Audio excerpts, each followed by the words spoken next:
Hey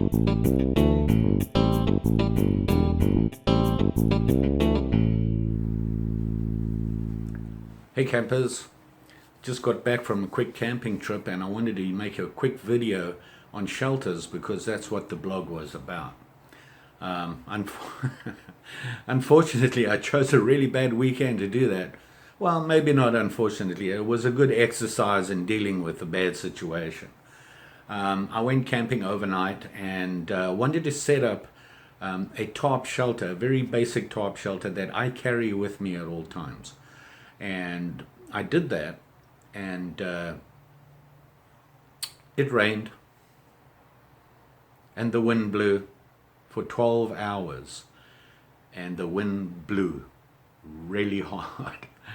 Anyway, I think it shows my point here and how you can set up a shelter.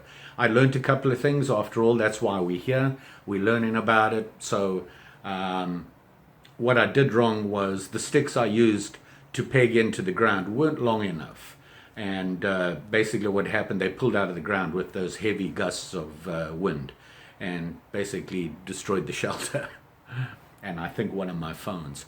Anyway, it'll give you an idea, and in the video as well you can also see what I typically camp with when I hammock camp, so that'll give you another idea. And it shows the tarp that I keep in my emergency pack, and that's the one I use to cover the hammock. Enjoy.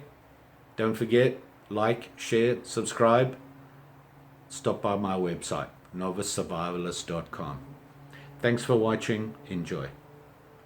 Okay, this is a tarp that I have in the back of my truck. It is a cheap plastic tarp I bought from Wallmart. I think it cost me about $10. With it, I keep 4 bungee cords, and in my emergency pack I have cordage. And the other thing, when I wrap it all up and tie it up, I have a little thing that I made, which probably wouldn't have in an emergency situation, but a sturdy stick. This one right there would work. And this is just 1-inch tubing, actually comes apart, that's on screws, and it folds up into the canopy, the top. So you can see what I've done here. The end of the top on that end is tied to the tree to hold it up. This end here, I have it going down into the ground, just using a stick as a spike on the other side of the bungee cord. And I did the same thing on the ends in the corners, just using a stick for all of this. Now you can see the 2 bungee cords I used in the front.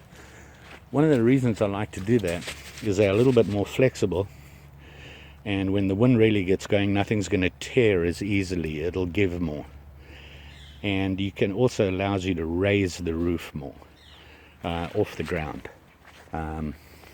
Just found that works for me. As you can see here, just goes up around the tree. So you can see you can put up a quick tarp. Took me about 7 minutes to put it up.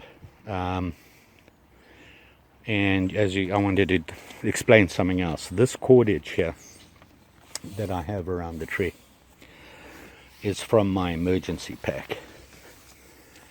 I have a lot of excess here because I don't cut my cordage. Paranoid schizophrenic about cutting my cordage. You want to keep it long, so only in desperate situations should you cut your cordage. Keep it as long as possible for as long as possible. And there you go, my quick shelter underneath there. Now we're about to get a bunch of rain with a lot of wind. Will this stand up? I don't know. We're about to find out. I'll be in there. But hopefully this gives you an idea on a tarp. Now this is a fairly big tarp. I was at REI the other day and they have smaller tarps which I really liked. This is kind of overkill. I don't need this much as an emergency shelter.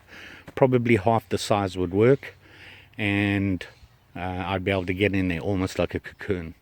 So basically I would have had from here to there. This would have been tied to there, and it'll be a smaller tent but it's shelter. So there you go. Quick shelter. Later. So there you have it.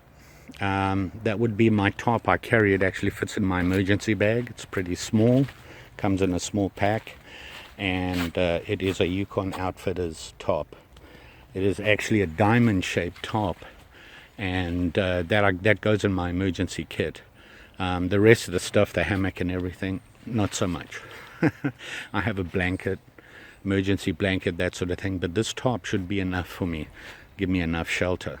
The way to use this, another way to use it, if there's only one tree, you would have that pegged to the ground, and it would come down at an angle, and you would have a little what I'd call a half teepee kind of shape. So that's another way to use it, or just use a stick, and you can put up one side. So there you go, my top for my kit.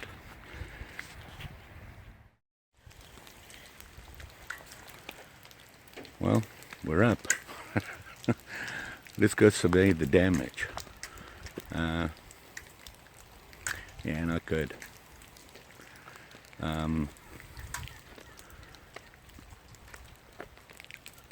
Clouds are still there, the rain has finally stopped. And you can see what's left of the tent right there. And that's not the bad news. So I left this out last night, and there's about half an inch, 3/4 of an inch of water in it. So we got a lot of rain. The tent didn't make it. Pegs came out. You can see all the water, it's really built up, but this is the bad news. This was in the tent, my phone. Well, it's not my phone, it's my old phone. But yeah, not good. This held up just fine. I was warm. I didn't get cold at all last night. It was just so windy at times. It was unbelievable. But it stayed up and I stayed dry. So yeah,